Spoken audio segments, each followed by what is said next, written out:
편안하게 오늘도 사자성어 이야기 들어보세요. 그럼 바로 시작합니다. 회자 정리, 회자 정리. 40살이 되던 해 처음으로 깨달은 게 있어요. 친구들과의 단체 카톡방이 하나둘씩 조용해지기 시작하더라고요. 예전엔 온종일 메시지가 쏟아지던 그 방들이 말이에요. 누군가는 해외로 이민을 갔고, 누군가는 아이 키우느라 바빠졌고, 또 누군가는 그냥 자연스럽게 연락이 뜸해졌어요. 그러면서 문득 이런 생각이 들었어요.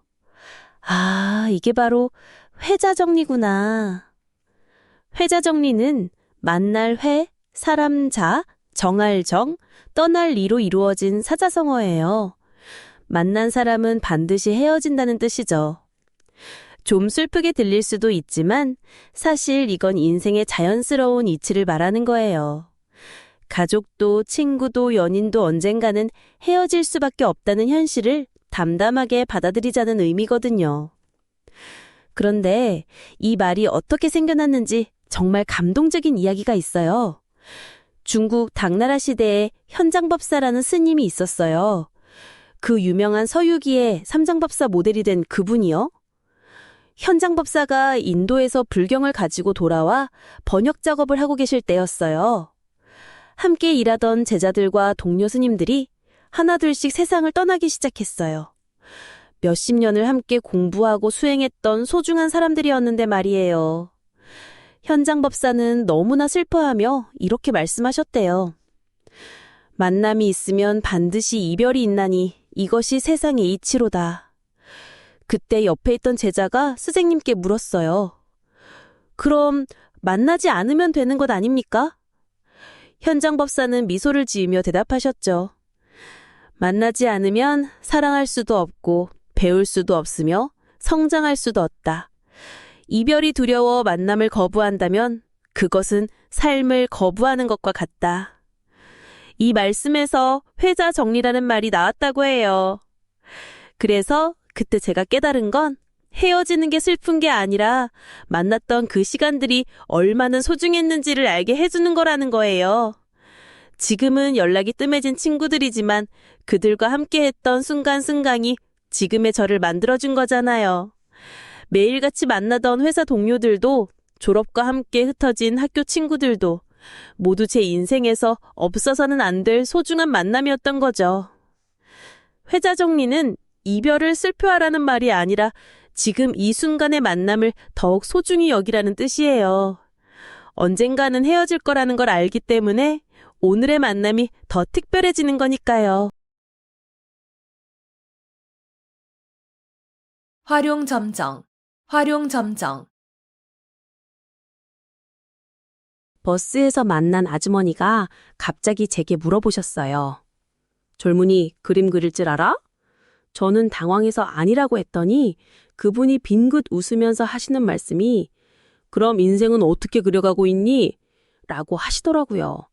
그 순간 정말 머리를 한 대 얻어맞은 기분이었어요. 오늘 이야기할 사자성어는 바로 활용점정이에요. 화는 그림 그릴 화, 룡은 용룡, 점은 점찍을 점, 정은 눈동자 정자를 써요. 즉, 용을 그리고 눈동자를 찍는다는 뜻인데요. 가장 중요한 마지막 한 가지를 더해서 일을 완성한다는 의미거든요. 이 말이 어떻게 생겨났는지 정말 흥미로운 이야기가 있어요. 중국 남북조 시대에 장승료라는 화가가 있었는데 이 사람의 그림 실력이 정말 신기에 가까웠다고 해요. 특히 용 그리는 걸로는 천하제일이었죠. 어느 날 사람들이 장승료에게 절 벽에다 용 4마리를 그려달라고 부탁했어요. 장승료는 흔쾌히 승낙하고 며칠에 걸쳐 정말 생생한 용 4마리를 그려냈어요. 그런데 이상하게도 4마리 용 모두 눈동자가 없었어요. 사람들이 왜 눈을 안 그렸냐고 물으니까 장승료가 말하길 눈을 그리면 용이 하늘로 날아가 버린다고 했어요. 사람들은 말도 안 된다며 웃었죠. 하도 졸라대니까 장승료가 할 수 없이 용 2마리에만 눈동자를 그려 넣었어요. 그런데 정말 신기한 일이 벌어졌어요. 눈동자를 그려 넣자마자 천둥 번개가 치면서 그 2마리 용이 벽을 뚫고 하늘로 날아올라 사라져버린 거예요. 나머지 눈 없는 용 2마리만 벽에 남았고요. 그때 버스 아주머니 말씀이 계속 생각났어요. 저는 그동안 제 인생을 열심히 그려왔다고 생각했거든요. 공부도 하고 일도 하고 사람도 만나고. 그런데 뭔가 늘 허전했어요. 완성된 것 같지 않고 생동감이 없달까요? 아주머니가 던진 질문 덕분에 깨달았어요. 제게 빠진 건 바로 그 마지막 눈동자, 즉 진짜 하고 싶은 일에 대한 열정이었던 거예요. 활용점정이란 결국 완벽해 보이는 일에도 가장 핵심적인 마지막 한 가지가 있다는 뜻이에요. 그 한 가지가 모든 걸 살아 숨쉬게 만드는 거죠. 청이불문, 청이불문. 지하철 2호선 출근길에서 본 풍경이 계속 머릿속에 맴돌고 있어요. 한 아버지가 초등학생 아들과 함께 앉아 있었는데요. 아이가 계속 아빠에게 말을 걸고 있었어요. 아빠, 저기 봐, 강아지가 있어. 아빠, 오늘 급식이 뭔지 알아? 아빠, 나중에 놀이터 갈 거야? 그런데 아빠는 스마트폰만 보면서 고개를 끄덕이기만 했어요. 아이의 목소리는 점점 작아지더니 결국 조용해졌죠. 청이 불문, 들을 청에 이, 아닐 불에 들을 문. 듣고도 듣지 않는다는 뜻이에요. 귀로는 분명히 소리를 듣고 있지만 마음으로는 전혀 받아들이지 않는 상태를 말하는 거죠. 마치 라디오를 틀어놓고도 배경음악처럼 흘려보내는 것처럼요. 몸은 그 자리에 있지만 정신은 딴 곳에 가 있는 상황이랄까요? 그런데 이 말이 어떻게 생겨났는지 아세요? 춘추시대 노나라에 공자라는 성인이 있었어요. 어느 날 제자들이 선생님께 물었어요. 스승님, 왜 어떤 사람들은 가르침을 들어도 변하지 않는 걸까요? 공자는 한참을 생각하다가 이렇게 말했어요. 듣는다고 해서 모두 같은 게 아니다. 귀로만 듣는 사람이 있고 마음으로 듣는 사람이 있다. 바로 그때 나온 말이 청이불문이에요. 단순히 소리를 인식하는 것과 진정으로 듣는 것은 완전히 다르다는 뜻이었죠. 그 지하철 아버지를 보면서 저도 깜짝 놀랐어요. 왜냐하면 제가 바로 그런 사람이었거든요. 몇 년 전까지만 해도 저는 상대방이 말할 때 이미 제 머릿속에서는 답변을 준비하고 있었어요. 진짜 듣는 게 아니라 제가 하고 싶은 말만 기다리고 있었던 거죠. 그러다가 정말 소중한 사람을 잃을 뻔했어요. 친구가 저에게 너는 내 말을 듣는 게 아니라 네 말 할 차례만 기다리고 있어 라고 했을 때 비로소 깨달았어요. 제가 얼마나 많은 순간들을 그냥 흘려보냈는지를요. 듣는다는 건 단순히 귀의 문제가 아니라 마음의 문제였어요. 청이불문에서 벗어나려면 진짜 마음을 열고 들어야 하는 거더라고요. 원교 근공, 원교 근공. 새벽 3시에 걸려온 전화 한 통이 제 인생을 바꿨어요. 친구도 아니고 가족도 아닌 완전히 모르는 번호였는데요. 보통 이런 전화는 안 받잖아요? 그런데 그날따라 왜 그랬는지 받았거든요. 여보세요? 하니까 중년 남성분 목소리로 죄송합니다. 잘못 걸었네요. 하면서 끊으셨어요. 근데 그 짧은 순간 뭔가 이상했던 게 그분 목소리에서 굉장한 절망감이 느껴졌어요. 혹시나 해서 다시 전화드렸더니 처음엔 놀라시더니 결국 이야기를 해주시더라고요. 오늘 여러분께 들려드릴 이야기는 바로 그분과도 관련이 있는 사저성어 원교 근공에 대한 거예요. 원교 근공은 멀원, 사귈교, 가까울 근, 칠공자를 써서 먼 곳과는 사귀고 가까운 곳은 친다는 뜻이에요. 듣기만 해도 뭔가 전략적이고 치밀한 느낌이 들지 않나요? 이 말은 외교나 정치에서 많이 쓰이는데 멀리 있는 나라와는 동맹을 맺고 가까운 나라는 공격한다는 의미거든요. 왜 이런 전략을 쓸까요? 가까운 곳에 있는 적이 더 위험하기 때문이에요. 멀리 있으면 당장 위협이 되지 않지만 코앞에 있는 적은 언제든 칼을 꽂을 수 있잖아요. 그래서 멀리 있는 세력과 손을 잡아서 가까운 적을 견제하는 거죠. 이 말이 어떻게 생겨났는지 정말 흥미로운 이야기가 있어요. 중국 전국시대 진나라의 범수라는 책사가 만든 전략이거든요. 당시 진나라는 사방이 적으로 둘러싸여 있었어요. 특히 바로 옆에 있는 한나라와 위나라가 골칫거리였죠. 범수는 진소왕에게 이렇게 말했어요. 폐하, 우리가 멀리 있는 제나라나 연나라를 공격하러 가면 그 사이에 한나라와 위나라가 우리 뒤를 칠 것입니다.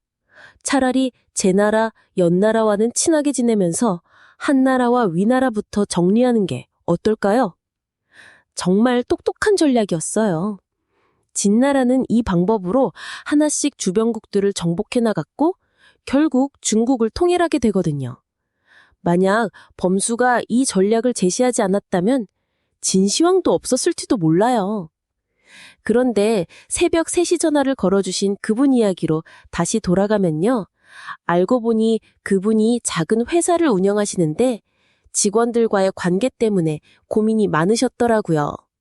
가까이서 일하는 사람들일수록 더 까다롭고 예민한 문제들이 생긴다고 하시면서요. 저도 그 말을 듣고 깨달았어요. 회사든 인간관계든 가까운 곳부터 정리해야 한다는 걸요. 멀리 있는 사람들과 좋은 관계를 유지하는 것도 중요하지만 정작 매일 마주치는 가까운 사람들과의 갈등을 방치하면 결국 모든 게 무너진다는 거죠. 그날 새벽 전화 한 통이 저에게 가르쳐 준 건 때로는 가장 가까운 문제부터 해결하는 게 진짜 지혜라는 거였어요. 수원수구, 수원수구. 지하철 2호선 출근길에서 본 풍경인데요. 한 아주머니가 계속 한숨을 쉬면서 중얼거리시더라고요. 아이고, 내 팔자야. 왜 나만 이런 일이. 그 모습을 보면서 문득 든 생각이 우리는 언제부터 이렇게 남 탓을 하며 살게 된 걸까 하는 거였어요. 오늘 말씀드릴 사자성어는 바로 수, 원, 수구예요. 수는 누구수, 원은 원망할 원, 수는 또 누구수, 구는 허물구 자를 써서 수완수구라고 하는데요. 한마디로 누굴 원망하고 누굴 탓하겠는가라는 뜻이에요. 결국 내일은 내가 책임져야 한다는 좀 씁쓸하지만 현실적인 깨달음을 담고 있는 말이거든요. 그런데 이 말이 어떻게 생겨났는지 정말 흥미로운 이야기가 있어요. 중국 위진 남북조 시대 사마소라는 인물이 있었는데요. 이 사람이 젊었을 때는 정말 잘 나가는 귀공자였어요. 집안도 좋고 머리도 좋고 앞날이 창창해 보였거든요. 근데 나라에 변란이 일어나면서 모든 게 바뀌었어요. 가족들은 뿔뿔이 흩어지고 재산은 몰수당하고 자신은 변방으로 유배를 가게 된 거예요. 처음엔 그 사람도 억울해 죽겠더라고요. 내가 뭘 잘못했다고 이런 일이 다 누구 때문이야? 하늘이 불공평해. 이런 식으로 밤낮으로 원망하며 지냈어요. 그런데 유배지에서 10년을 보내면서 점점 깨달은 거예요. 아무리 남을 탓하고 운명을 원망해도 현실은 바뀌지 않는다는 걸 말이에요. 그래서 어느 날 밤 별을 보면서 이렇게 중얼거렸다고 해요. 수원수구, 누굴 원망하고 누굴 탓하겠는가? 결국 내 삶은 내가 만들어가는 것이구나. 그 지하철 아주머니를 보면서 제가 떠올린 건 바로 제 대학 시절 이야기였어요. 취업 준비하면서 정말 힘든 시기가 있었거든요. 서류는 계속 떨어지고 면접에서도 번번이 고배를 마시고 그때 저도 똑같았어요. 요즘 취업이 어려워서 학교가 인서울이 아니라서 집안이 가난해서 온갖 핑계를 다 대면서 세상 탓만 했죠. 근데 어느 날 거울을 보는데 제 모습이 그 아주머니와 똑같더라고요. 원망과 불평으로 가득 찬 얼굴 말이에요. 그때 깨달았어요. 아무리 세상 탓을 해도 제 현실은 바뀌지 않는다는 걸요. 오히려 그 시간에 하나라도 더 준비하고 부족한 부분을 채워나가는 게 훨씬 나은 선택이었죠. 수원수구. 결국 내 인생의 주인은 나 자신이라는 뜻이에요. 남 탓할 시간에 내가 할 수 있는 일부터 찾아보는 거. 그게 진짜 어른이 되는 첫걸음이 아닐까요? 용전여수, 용전여수. ATM에서 돈을 뽑는데 잔액이 3,000원이더라고요. 순간 머리가 하얘졌어요. 분명 일주일 전에는 통장에 100만 원이 넘게 있었는데 도대체 어디로 간 거죠? 카드 내역을 확인해 보니 정말 어이없더라고요. 커피 4,000원, 택시비 10,000원, 배달음식 2만 원, 이런 식으로 조금 나가다 보니 어느새 바닥이 난 거예요. 이렇게 돈을 물 쓰듯 한다는 표현이 있잖아요. 바로 용전여수라는 사자성어예요. 용은 쓸 용자, 전은 돈 전자, 여는 같을 여자, 수는 물 숫자거든요. 돈을 물처럼 쓴다는 뜻이에요. 물은 어떤가요? 수도꼭지만 틀면 콸콸 나오잖아요. 아껴 쓰려고 생각하지 않으면 그냥 줄줄 흘러나가는 게 물이에요. 돈도 마찬가지라는 거죠. 그런데 이 말이 어떻게 생겨나는지 아세요? 중국 당나라 때 이야기예요. 양국충이라는 재상이 있었는데 이 양반이 정말 돈을 물쓰듯 했어요. 황제 총애를 받던 양귀비의 친척이라서 권세가 하늘을 찔렀거든요. 하루는 친구들과 모여서 술을 마시는데 갑자기 비가 오기 시작했어요. 그러자 양국충이 뭐라고 하는지 아세요? 하늘이 우리 술자리에 물을 부으니 나도 하늘에 돈을 뿌려주겠다. 라면서 정말로 금호화를 하늘에 던져댔다는 거예요. 친구들이 말려도 소용없었어요. 마치 샘물이 솟아나듯 돈주머니에서 돈을 꺼내 던지는 모습이 너무 인상적이어서 사람들이 용전여수라는 말을 만들어냈다고 해요. ATM 앞에서 3,000호를 보며 서 있던 제가 딱 그 상황이었어요. 매일 아침 카페에서 아메리카노 한 잔, 점심때 편의점에서 간식 하나, 퇴근길에 치킨 한 마리. 하나하나는 별것 아닌 것 같았는데 모이니까 강물처럼 흘러나간 거죠. 그때 깨달았어요. 돈은 정말 물과 같구나. 한 방울 한 방울은 작지만 모이면 바다가 되고 새어나가면 사막이 된다는 걸요. 용전여수. 돈을 물쓰듯 한다는 건 결국 소중함을 잃어버린다는 뜻이에요. 물이 귀한 곳에서는 한 방울도 아끼지만 흔한 곳에서는 줄줄 흘려보내잖아요. 막상막하, 막상막하. 여러분, 제가 완전히 바닷가에 떨어졌던 그날 이야기를 해드릴게요. 회사에서 갑자기 해고 통보를 받고 집에 돌아와서 침대에 누워 있는데 갑자기 어머니한테 전화가 왔어요. 울먹이는 목소리로 아버지가 쓰러지셨다는 거예요. 병원으로 달려가는 길에 머릿속이 새하얗더라고요. 직장도 잃고 아버지마저 위험한 상황이라니 정말 세상이 무너지는 기분이었어요. 그런데 막상막하라는 말 혹시 들어보셨나요? 막을 막, 위상, 막을 막, 아래하. 글자 그대로 풀어보면 위로 올라갈 수도 없고 아래로 내려갈 수도 없다는 뜻이에요. 쉽게 말해서 누가 위고 누가 아래인지 구분하기 어려울 정도로 실력이나 수준이 비슷하다는 의미죠. 축구 경기에서 두 팀이 정말 치열하게 경기할 때 도저히 어느 팀이 이길지 모르겠는 상황이 있잖아요. 바로 그런 상황에서 쓰는 말이 막상막하예요. 회사에서도 2명의 직원이 똑같이 열심히 일해서 누구를 승진시킬지 고민될 때도 막상막하라고 하죠. 그런데 이 말이 어떻게 생겨났는지 아세요? 한나라 시대에 운거라는 장군과 팽월리라는 장군이 있었어요. 이 두 사람은 항우와 유방이 천하를 두고 싸울 때 유방 편에 서서 활약했는데 둘 다 정말 뛰어난 전략가였거든요. 운거는 계략이 뛰어났고 팽월은 게릴라전의 달인이었어요. 사람들이 누가 더 뛰어난 장군인지 계속 비교했는데 정말 판단하기가 어려웠대요. 운거가 기가 막힌 작전을 세우면 팽월도 그에 못지않은 정과를 올리고 팽월이 놀라운 전술을 보여주면 운거도 그만큼 훌륭한 성과를 냈거든요. 결국 사람들은 이 두 장군을 가리켜 막상막하라고 불렀어요. 위로 올라갈 수도 없고 아래로 내려갈 수도 없을 정도로 실력이 비슷하다는 뜻으로요.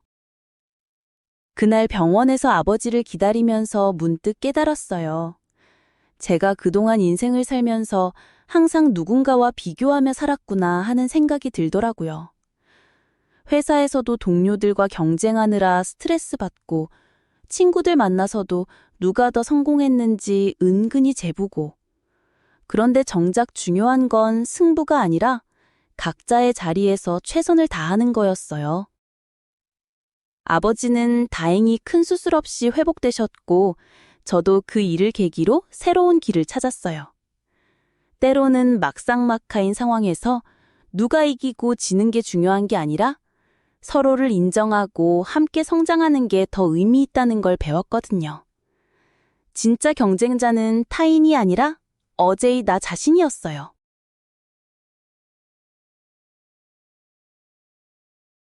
간담상조, 간담상조. 40살이 되던 해 처음으로 진짜 친구가 뭔지 알게 됐어요. 아니, 더 정확히 말하면 처음으로 진짜 친구를 잃어버렸을 때 알게 됐다고 해야겠네요. 간담상조, 간, 애쓸게 담, 서로 상, 비출 조. 이 네 글자를 풀어보면 간과 쓸개가 서로를 비춘다는 뜻이에요. 우리 몸에서 간과 쓸개는 때려야 뗄 수 없는 관계잖아요. 간에서 만들어진 담즙이 쓸개에 저장되고 다시 쓸개에서 나온 담즙이 소화를 도와주는 거죠. 이처럼 둘도 없는 친구, 마음이 통하는 절친한 사이를 가리키는 말이에요. 그런데 이 말이 어떻게 생겨났는지 아세요?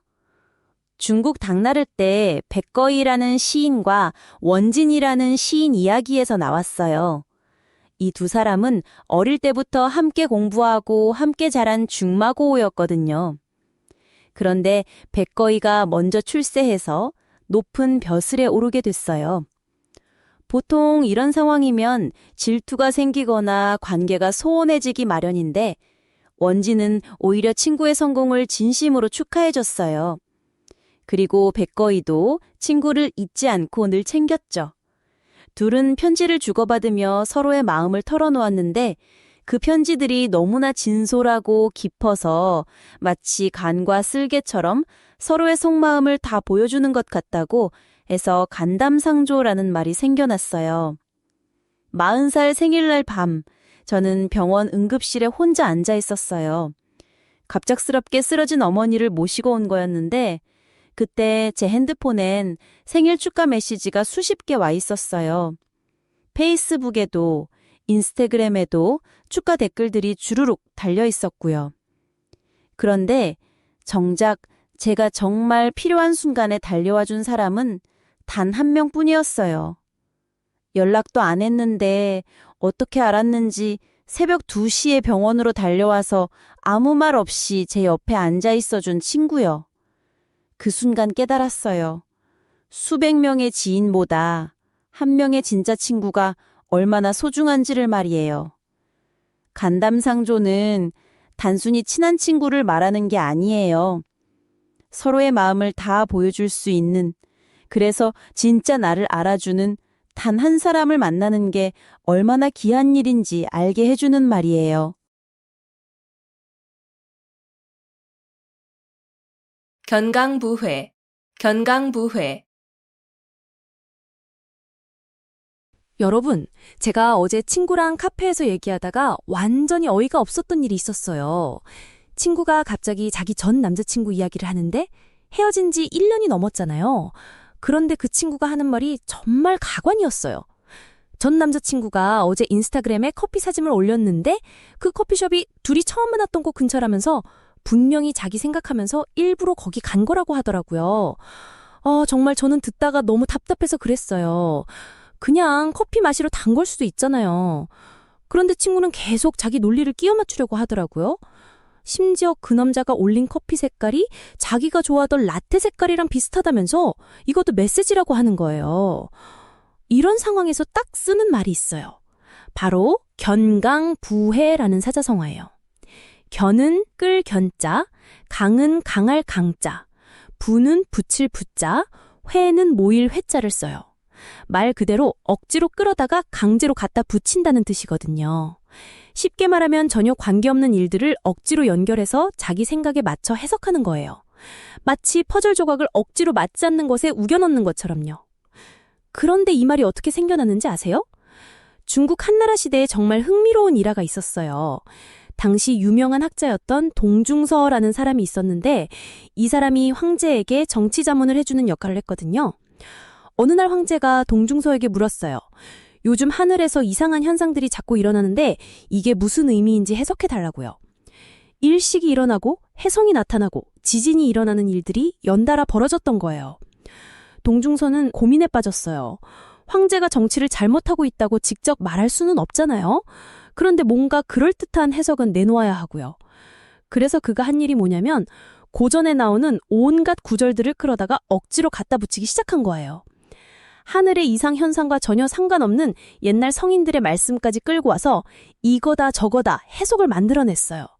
마치 요리할 때 냉장고에 있는 재료들을 다 꺼내서 억지로 한 요리에 넣는 것처럼요. 그 모습을 본 다른 신하들이 혀를 차면서 하는 말이 동중서가 견강부회를 한다고 했던 거예요. 억지로 끌어다가 갖다 붙인다는 뜻으로요. 그때 제가 친구한테 딱 이 얘기를 해줬어요.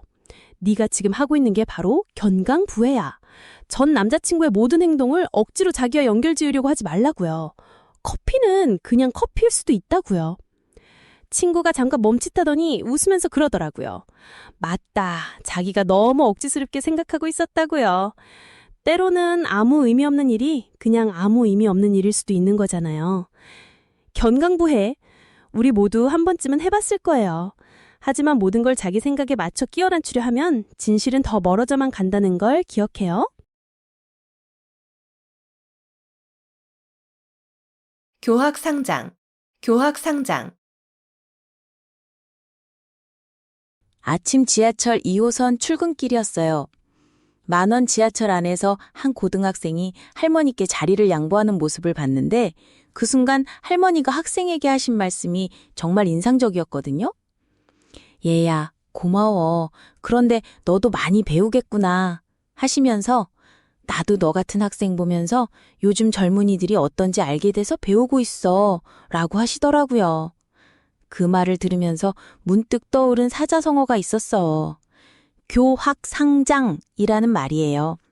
가르칠 교, 배울 학, 서로상, 잘할 장. 가르치고 배우는 것이 서로를 성장시킨다는 뜻이죠. 단순히 선생님이 학생을 가르치는 일방적인 관계가 아니라 가르치는 사람도 배우는 사람으로부터 뭔가를 얻으면서 함께 발전한다는 의미예요. 이 말이 처음 나온 건 중국 한나라 때 예기라는 책에서였어요. 당시 학문의 중심지였던 태학에서 스승과 제자들이 함께 공부하면서 깨달은 진리였죠. 그런데 정말 흥미로운 건 그 시대 최고의 스승들조차 제자들에게서 새로운 관점을 배우고 있었다는 거예요. 어떤 유명한 학자는 내가 1000명의 제자를 가르쳤지만 사실 나는 1000명의 스승을 만난 셈이다 라고 했다고 해요.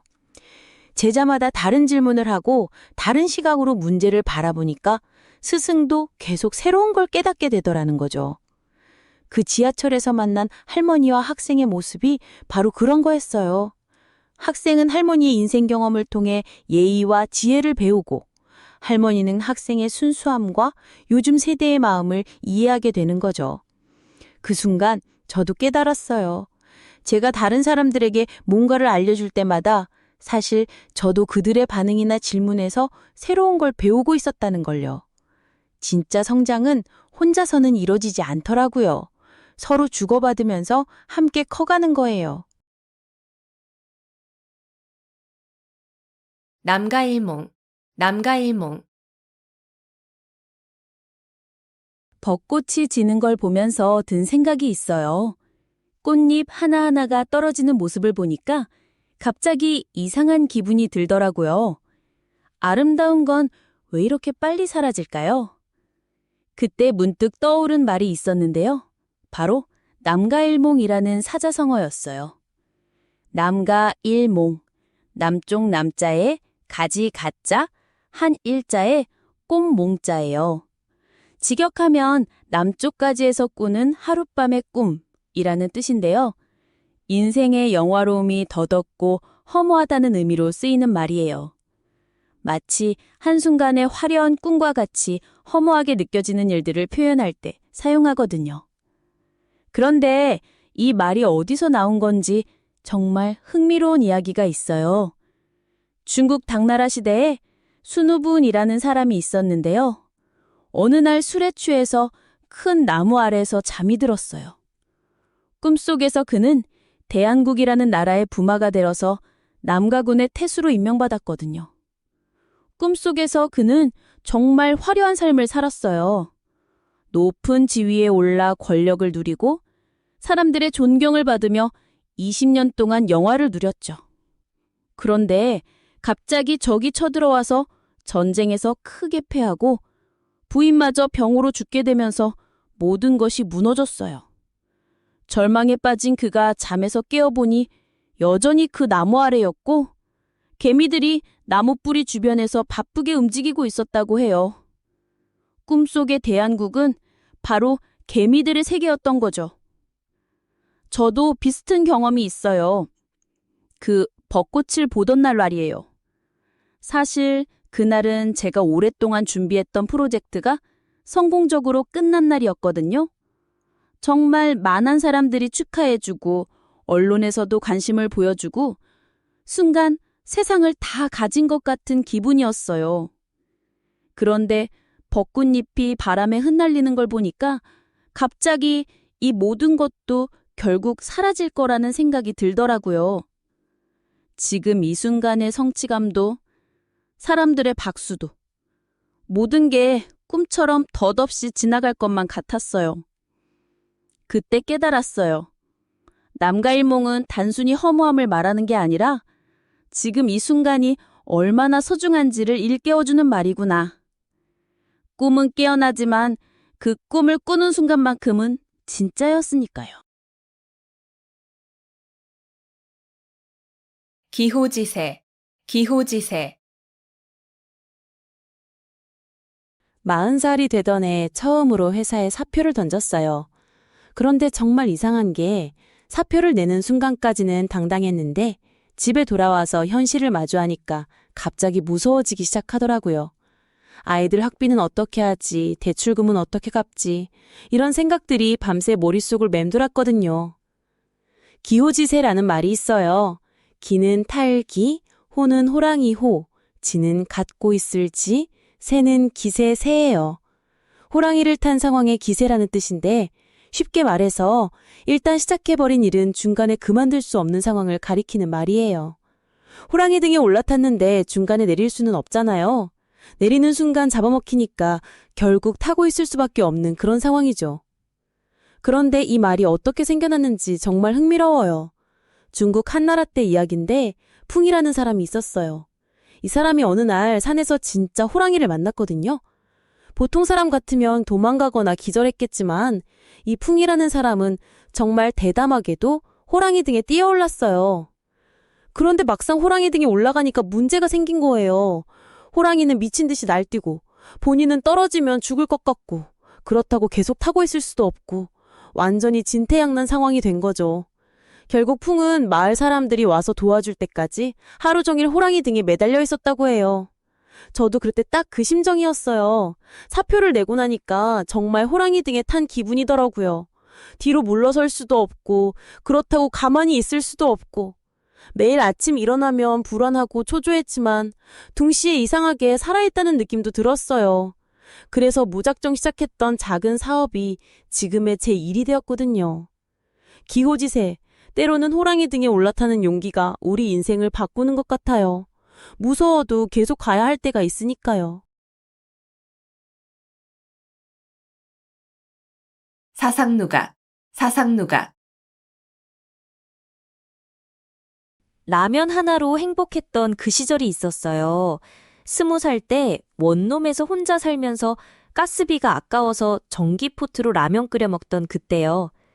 근데 그때 제가 뭘 하고 있었냐면 매일 밤마다 노트에 거창한 계획들을 적어내려가고 있었거든요. 다음 달엔 아르바이트 3개에서 돈 모으고, 그 다음 달엔 학원 등록해서 자격증 따고, 1년 뒤엔 좋은 회사 들어가서 월급쟁이 되고, 그 다음엔 승진해서 팀장 되고, 몇 년 뒤엔 독립해서 사업하고, 이런 식으로 10년 계획을 빼곡히 써놨어요. 그런데 정작 그 계획표를 쓰고 나면 뭔가 이미 다 이룬 것 같은 기분이 들더라고요. 아직 아무것도 안 했는데 말이에요. 오늘 할 일인 영어 단어 외우기는 내일로 미루고, 내일 할 일인 이력서 쓰기는 모레로 미루면서요. 이런 상황을 딱 표현하는 사자성어가 있어요. 바로 사상누각이에요. 사상누각은 모래사, 위상, 다랑루, 집탁, 모래 위에 지은 집이라는 뜻이거든요. 모래는 말랑말랑하고 흘러내리잖아요.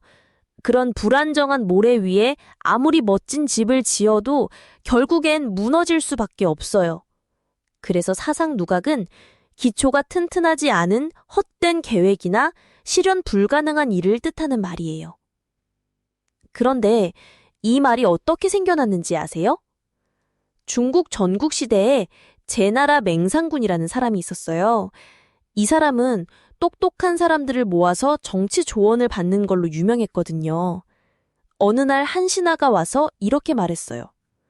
주공님, 저희가 적국을 무찌르고 천하를 통일할 완벽한 전략을 세웠습니다. 맹상군이 그 계획을 자세히 들어보니까 정말 치밀하고 거창했어요. 어느 나라부터 공격하고 어떤 동맹을 맺고 몇 년 안에 어디까지 점령할지 모든 게 다 짜여져 있었어요. 하지만 맹상군은 고개를 저으며 말했어요. 이건 사상누각이야. 모래 위에 지은 누각처럼 기초가 없는 계획이라고.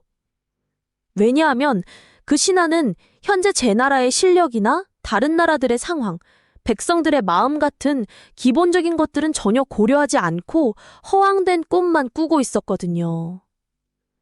그래서 그때 제가 깨달은 건 아무리 멋진 계획도 지금 당장 할 수 있는 작은 것부터 시작하지 않으면 결국 사상누각이 되더라는 거예요. 그 이후로 거창한 10년 계획 대신 오늘 할 수 있는 딱 한 가지만 정해서 실행하기 시작했어요. 모래 위에 집을 짓지 말고 단단한 땅을 다져가며 한 칸씩 지어나가는 게 진짜 꿈을 이루는 방법이었어요. 양질 호피, 양질 호피. 버스에서 만난 아주머니가 하시는 말이 너무 인상적이었어요. 명품 가방을 들고 계시는데 갑자기 한숨을 푹 쉬시더라고요. 그래서 어떻게 된 건지 물어봤더니 이 가방이 짝퉁이라고 하시는 거예요. 겉으로는 멀쩡해 보이는데 속은 완전히 다르다면서 자기 인생도 이 가방 같다고 하시더라고요. 오늘 말씀드릴 사자성어가 바로 양질호피거든요. 양은 양, 질은 바탕이나 성질을 뜻해요. 호는 호랑이, 피는 가죽이나 껍질을 의미하죠. 그러니까 양의 본상을 가지고 있으면서 호랑이 가죽을 뒤집어 쓴다는 뜻이에요. 겉으로는 강하고 위험 있어 보이지만 속은 여전히 온순하고 약한 양이라는 거죠. 실속은 없으면서 겉모습만 그럴듯하게 꾸미는 상황을 말할 때 쓰는 말이에요. 그런데 이 말이 어떻게 생겨났는지 아세요? 중국 한나라 때 양웅이라는 학자가 있었어요. 이 사람이 어느 날 제자들과 이야기하다가 이런 비유를 했다고 해요. 당시 조정에는 겉으로는 그럴듯해 보이지만 실제로는 능력이 부족한 관리들이 많았거든요. 높은 자리에 앉아서 위험을 부리지만 정작 나라를 위해서는 아무것도 할 수 없는 사람들이었죠. 양웅은 그런 사람들을 보면서 답답했을 거예요. 백성들은 고생하는데 권력자들은 체면치레만 하고 있으니까요. 만약 여러분이 그 시대에 살았다면 얼마나 화가 났을까요? 그래서 그때 버스 아주머니 말씀이 계속 생각났어요. 사실 저도 그런 적이 있었거든요. 취업 준비할 때 면접에서 떨어지고 나서 친구들한테는 괜찮다고 했는데 혼자 있을 때는 울었어요. 겉으로는 자신 있는 척 했지만 속으로는 불안하고 두려웠던 거죠. 그때 깨달았어요. 진짜 중요한 건 가짜 호랑이 가죽을 벗고 진짜 나 자신을 받아들이는 거라는 걸요. 결국 진정한 용기는 자신의 연약함을 인정하는 데서 시작되는 것 같아요. 구상유치, 구상유치. 지하철 2호선 출근길에서 본 풍경 하나가 계속 머릿속을 맴돌고 있어요. 한 대학생으로 보이는 청년이 나이 드신 할아버지께 큰 소리로 경제 이야기를 하고 있었거든요. 그런데 그 내용이라는 게 인터넷에서 주워들은 얕은 지식들을 마치 자신이 전문가인 양 떠벌리는 거였어요. 할아버지는 조용히 듣고만 계셨는데 저는 왠지 모르게 민망하고 안타까웠어요. 아, 저 청년이 모르는구나. 자신이 지금 얼마나 철없어 보이는지를요. 그런 상황을 딱 한마디로 표현하는 사자성어가 있어요. 바로 구상유취인데요. 구는 입구, 상은 오히려 상, 유는 젖유, 취는 냄새 취예요. 글자 그대로 해석하면 입에서 아직 젖냄새가 난다는 뜻이에요. 애기들이 젖을 먹고 나면 입에서 달콤한 젖냄새가 나잖아요. 그처럼 아직 어리고 철이 없어서 하는 말이나 행동이 유치하고 미숙하다는 의미로 쓰이는 말이거든요. 그런데 이 말이 어떻게 생겨나는지 아세요? 중국 한나라 때 이야기예요. 어느 날 궁궐에서 젊은 관리들이 모여서 국가 정책에 대해 열띤 토론을 벌이고 있었어요. 그런데 그들의 의견이라는 게 너무나 현실성이 없고 책에서 본 이론만 늘어놓는 거였어요. 마침 그 자리를 지나가던 노련한 대신이 그 모습을 보고 한숨을 쉬며 말했대요. 저 젊은이들의 입에서는 아직 젖냄새가 난다고요. 실제 경험도 없으면서 세상을 다 안다는 듯이 떠벌리는 모습이 갓 젖을 땐 아이 같다는 뜻이었죠. 그 지하철에서 만난 청년을 보면서 문득 대학교 1학년 때의 제 모습이 떠올랐어요. 철학 수업을 몇 번 들었다고 해서 친구들 앞에서 인생과 세상에 대해 아는 척했던 그때 말이에요. 지금 생각해보면 정말 부끄럽더라고요. 그때 저 역시 입에서 젖냄새가 나는 철부지였던 거죠. 나이가 들고 경험이 쌓이면서 깨달은 건데 진짜 아는 사람일수록 함부로 말하지 않아요. 오히려 더 겸손해지거든요. 진정한 지혜는 자신이 얼마나 모르는지를 아는 데서 시작되는 것 같아요. 젖냄새 나는 말보다는 경험에서 우러나온 진짜 이야기가 훨씬 값지니까요.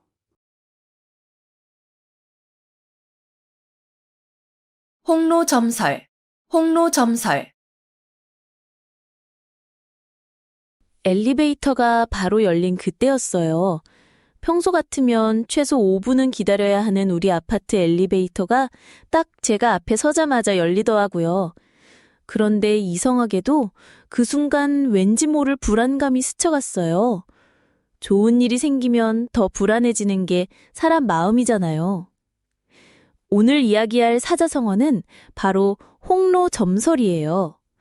홍로점설, 붉을 홍에 화로로, 점을 점에 눈, 설. 말 그대로 뜨거운 붉은 화로 위에 눈이 떨어지는 상황을 그린 말이거든요. 눈이 화로 위에 떨어지면 어떻게 될까요? 당연히 순식간에 녹아서 사라져버리죠. 이 말은 아주 사소하고 작은 것도 강한 힘 앞에서는 순식간에 없어져 버린다는 뜻이에요. 특히 악한 마음이나 나쁜 생각이 선한 힘이나 진실한 마음 앞에서는 금세 사라진다는 의미로 많이 쓰여요. 그런데 이 말이 어떻게 생겨났는지 아세요? 조선시대의 한 선비의 이야기에서 나온 말이에요. 어느 겨울밤 한 젊은 선비가 과거 시험을 위해 밤새 공부하고 있었어요. 추운 겨울이라 방 한가운데 화로를 피워놓고 책을 읽고 있는데 갑자기 눈이 내리기 시작했어요. 그런데 창문 틈으로 눈송이가 하나둘씩 들어와서 화로 위에 떨어지는 거예요. 눈송이가 화로에 닿는 순간 지지직 소리를 내며 순식간에 사라져버리는 걸 보면서 그 선비는 문득 깨달았대요. 자신의 마음속 잡념과 욕심이 학문에 대한 진실한 열정 앞에서는 저 눈송이처럼 금세 사라져버린다는 걸 말이에요. 바로 그 엘리베이터에서 만난 일이 생각나요. 그날 중요한 면접을 앞두고 있었거든요. 마음속으로는 온갖 걱정과 불안이 꿈틀거리고 있었어요. 혹시 떨어지면 어쩌지? 준비가 부족한 건 아닐까? 다른 지원자들이 더 뛰어나면 어쩌지? 하는 생각들이 머릿속을 가득 채우고 있었죠. 그런데 면접장에 들어가서 면접관의 따뜻한 미소를 보는 순간 그 모든 불안과 걱정이 홍로점설처럼 순식간에 녹아 사라졌어요. 진심으로 이 일을 하고 싶다는 마음, 그 간절함 앞에서 모든 잡념이 사라져버린 거죠. 결국 진실한 마음이 가장 강한 화로가 되어주더라고요. 홍로점설. 작은 것도 강한 힘 앞에서는 순식간에 사라진다는 이 말처럼요. 도청도설. 도청도설. 엘리베이터가 바로 열린 그때였어요. 30층까지 올라가는 동안 혼자 있을 줄 알았는데 갑자기 두 사람이 타더라고요. 한 사람은 회사 동료한테 전화를 하고 있었어요. 야, 너도 들었지? 우리 부장이 승진한대. 근데 그게 아니라 실은 회계 문제 때문에 좌천이라더라. 옆에 있던 다른 분도 고개를 끄덕이면서 맞아, 나도 들었어. 완전 스캔들이라던데? 라고 맞장구를 치더라고요. 그런데 여러분, 이런 상황에서 우리가 흔히 하는 실수가 하나 있어요. 바로 도청도설이라는 말로 설명할 수 있는 행동이거든요. 도청도설은 도로에서 들은 이야기를 또 도로에서 말한다는 뜻이에요. 도는 길도, 청은 들을 청, 도는 또 길도, 설은 말할 썰이거든요. 쉽게 말해서 길에서 주워들은 이야기를 확인도 없이 다른 사람에게 또 전한다는 의미예요. 근거 없는 소문을 퍼뜨리는 것, 정확하지 않은 정보를 마치 사실인 것처럼 말하는 걸 뜻하죠. 이 말이 어떻게 생겨났는지 정말 흥미로운 이야기가 있어요. 중국 춘추 시대에 맹자라는 철학자가 있었거든요. 당시 사람들이 시장이나 길거리에서 들은 이야기를 아무런 검증 없이 퍼뜨리는 걸 보고 크게 한탄했다고 해요. 사람들이 길에서 들은 말을 그대로 믿고 또 길에서 다른 사람에게 전한다 하면서 이런 행동이 얼마나 위험한지 경고했던 거죠. 그 시대에도 지금처럼 가짜뉴스나 확인되지 않은 정보가 사람들 사이에서 빠르게 퍼져나갔나 봐요. 맹자가 볼 때 이런 식으로 소문이 돌면 진실이 왜곡되고 무고한 사람이 피해를 보고 사회 전체가 혼란에 빠질 수 있다고 생각했던 거예요. 그래서 그때 제가 엘리베이터에서 내린 후에 진짜 궁금해졌어요. 정말 그 부장님이 승진한 건지 아니면 정말 문제가 있어서 좌천된 건지. 며칠 후에 알아보니까 완전 반대였더라고요. 부장님은 정말로 승진한 거였고 새로운 부서에서 더 중요한 일을 맡게 된 거였어요. 그런데 사람들은 이미 온갖 추측과 소문으로 그분을 바라보고 있었죠. 제가 만약 그 엘리베이터에서 들은 이야기를 다른 사람들에게 전했다면 저도 도청도설의 당사자가 되었을 뻔했던 거예요. 결국 우리가 들은 모든 이야기가 진실은 아니라는 거죠. 길에서 주워들은 말일수록 더욱 조심해야겠더라고요. 괄목상대. 괄목상대. 지하철 2호선 출근길에서 본 풍경인데요. 한 아저씨가 스마트폰으로 영어 회화 앱을 열심히 보고 계시더라고요. 머리가 희끗희끗하신 분이었는데 발음을 따라하시면서 정말 진지하게 공부하고 계시는 거예요. 그런데 옆에 앉은 젊은 직장인이 그 모습을 보면서 살짝 피식 웃는 거예요. 아마 나이 드신 분이 영어 공부하는 게 우습게 보였나 봐요. 저는 그 순간 괄목상대라는 말이 떠올랐어요. 괄목상대. 이 네 글자에는 정말 깊은 의미가 담겨 있거든요. 괄은 긁을 괄, 목은 눈목, 상은 서로 상, 대는 대할 대인데요. 풀어서 말하면 눈을 비비고 다시 보며 서로 대한다는 뜻이에요. 쉽게 말해 누군가를 완전히 새로운 시각으로 바라본다는 거죠. 그런데 이 말이 어떻게 생겼는지 정말 재미있는 이야기가 있어요. 삼국시대 오나라에 여몽이라는 장군이 있었어요. 이 사람은 무력만 뛰어나고 학문에는 전혀 관심이 없는 무골이었거든요. 그러던 어느 날 오나라 왕 손권이 여몽에게 이렇게 말했어요. 장군이 이제 중요한 자리에 있으니 공부를 좀 해야 하지 않겠소? 여몽은 처음에는 전쟁터에서 바쁜데 언제 책을 보겠습니까? 라고 대답했어요. 그런데 손권이 내가 너에게 학자가 되라는 게 아니라 견문을 넓히라는 거다! 라고 했죠. 그래서 여몽이 마음을 바꿔 정말 열심히 공부하기 시작했어요. 역사책도 보고 병법서도 읽고 정치에 관한 책도 탐독했거든요. 몇 년이 지나 노숙이라는 또 다른 장군이 여몽을 만났을 때의 일이에요. 여몽과 이야기를 나누다가 노숙이 깜짝 놀란 거예요. 예전에 그 무식한 장군이 아니라 깊이 있는 견해를 가진 지식인이 되어 있었거든요. 노숙이 장군이 이렇게 학식이 풍부할 줄은 몰랐습니다. 라고 하니까 여몽이 이렇게 대답했어요. 선비는 4월 동안 보지 않으면 눈을 비비고 다시 봐야 한다고 하지 않습니까? 바로 그 지하철에서 만난 그 아저씨 말이에요. 저는 그분을 계속 지켜봤거든요. 매일 같은 시간, 같은 자리에서 영어 공부를 하시더라고요. 그런데 한 달쯤 지났을 때 정말 놀라운 일이 일어났어요. 외국인 관광객이 길을 묻는데 그 아저씨가 유창하게 영어로 대답해 주시는 거예요. 그 모습을 본 젊은 직장인의 표정이 정말 볼만했어요. 완전히 딴 사람을 보는 눈빛이었거든요. 결국 사람은 끊임없이 변하고 성장하는 존재예요.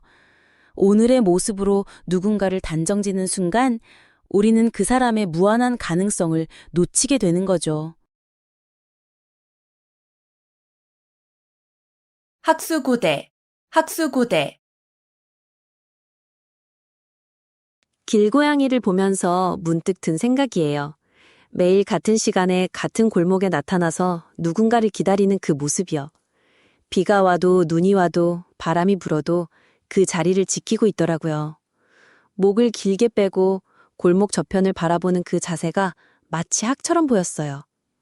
오늘 말씀드릴 사자성어가 바로 학수구대예요. 학이라는 글자는 학, 수는 목, 수, 고는 괴로우고, 대는 기다릴 대자를 써서 학수고대거든요. 학이 목을 길게 빼고 괴롭게 기다린다는 뜻이에요. 누군가를 간절하게 기다리는 마음을 표현할 때 쓰는 말이죠. 연인을 기다리거나 좋은 소식을 기다리거나 소중한 사람의 편지를 기다릴 때처럼 말이에요.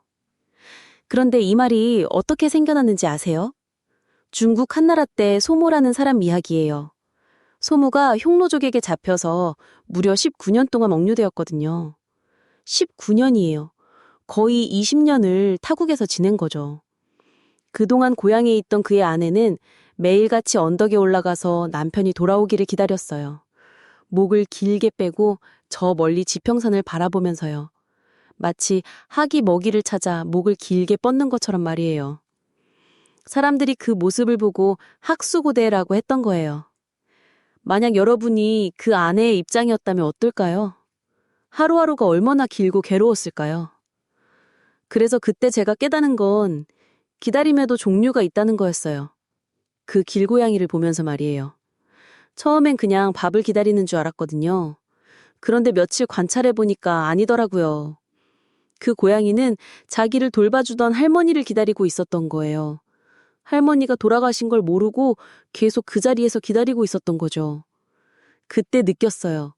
진짜 기다림이 뭔지를요. 단순히 무언가를 바라는 게 아니라 그 무언가에 대한 간절함과 사랑이 담긴 기다림 말이에요. 기다림은 사랑의 다른 이름이었던 거네요. 학수고대. 그 간절한 마음 하나로 오늘도 누군가는 목을 길게 빼고 있을 거예요. 사면초가, 사면초가. 버스 정류장에서 할머니 한 분이 저에게 다가오셨어요. 흰 머리에 구부정한 등. 그런데 눈빛만큼은 정말 또렷하셨거든요. 젊은 친구, 혹시 시간 있나? 갑자기 뭔가 심각한 이야기를 하실 것 같은 분위기였어요. 할머니가 제 손을 꼭 잡으시더니 하시는 말씀이 인생은 말이지 사방이 다 적일 때가 있단다. 그럴 때 어떻게 해야 하는지 아나? 저는 그냥 고개를 끄덕였는데 할머니는 계속 말씀하셨어요. 오늘 말씀드릴 사자성어가 바로 사면초가예요. 사면, 초가. 내면 사자에 얼굴 면자, 초나라 초자에 노래 가자를 써서 사면초가라고 해요. 글자 그대로 풀면 사방에서 초나라 노래가 들린다는 뜻이에요. 그런데 왜 노래가 들리는 게 나쁜 일일까요? 이게 바로 사면초가의 진짜 의미거든요. 완전히 포위되어서 사방팔방이 다 적이고 도망갈 곳이 하나도 없는 절망적인 상황을 말하는 거예요. 이 말이 어떻게 생겨났는지 정말 드라마틱한 이야기가 있어요. 중국 역사상 가장 유명한 영웅 중 하나인 항우라는 사람이 있었어요. 힘이 장사라서 솥을 들어 올릴 수 있었고 전쟁터에서는 무서울 게 없던 사람이었죠. 그런데 이 항우가 유방이라는 사람과 천하를 두고 싸우게 됐어요. 처음에는 항우가 계속 이겼어요. 워낙 싸움을 잘했거든요. 그런데 마지막 결전에서 가해정이라는 곳에 포위됐어요. 밤이 되자 사방에서 초나르 노래가 들려왔어요. 이게 바로 항우의 고향 노래였거든요. 항우는 깨달았어요. 아, 내 부하들이 다 유방편으로 넘어갔구나. 이제 정말 혼자구나. 그 순간 항우는 자신이 완전히 고립됐다는 걸 알았어요. 사랑하는 우희라는 여인과 마지막 술을 마시며 이별을 고했죠. 그리고 결국 자결하고 말았어요. 그 버스 정류장에서 할머니가 해주신 이야기가 떠올랐어요. 할머니는 젊은 시절 전쟁 때 피난을 가셨대요. 온 가족이 뿔뿔이 흩어져서 혼자 남겨졌을 때 정말 사면초가 닫았다고 하셨어요. 어디로 가야 할지, 누구를 믿어야 할지 모르겠더래요. 그런데 그때 할머니가 깨달으신 게 있대요. 진짜 절망적인 상황에서는 남을 탓하거나 운명을 원망하는 게 아니라 자신이 할 수 있는 작은 일부터 해야 한다는 거였어요. 할머니는 그 전쟁통에서고 포기하지 않고 가족을 찾으셨고 결국 모두 만날 수 있었대요. 진짜 절망적인 순간에야 비로소 자신의 진짜 모습을 발견하게 되는 것 같아요. 사면초가는 끝이 아니라 새로운 시작의 신호인 셈이죠.